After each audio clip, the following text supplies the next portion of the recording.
చేస్తావు నువ్వు? గట్టిగా మాట్లాడండి. ఏం చేయాలి?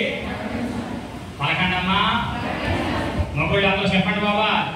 యానాతో దేవుడు చెప్తున్నాడు, నువ్వు ప్రకటించు బాబా. వెళ్ళి నినివే మహాపురానికి పోయి ఆ దేశ ప్రజలందరికీ కూడా ఏం చేయాలి?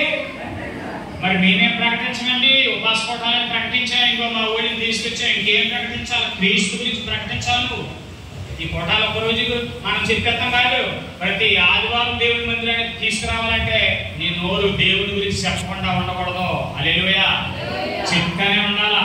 దేవుడి గురించి మాట్లాడుతూ ఉండాలి. నీ భర్తతో మాట్లాడాలా, నీ అత్తమామలతో మాట్లాడాలా, నీ తల్లిదండ్రులతో మాట్లాడాలా, నీ అక్కచెల్లెలతో మాట్లాడాలా.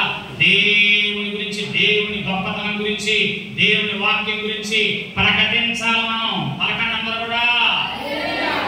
ప్రకటించాలని పలకండి. ఏం చేయాలి? గట్టిగా చెప్పాలా? గట్టిగా చెప్పండి అందరూ కూడా. ప్రకటించే వాళ్ళగా మనం అందరూ అవుదుముగాక.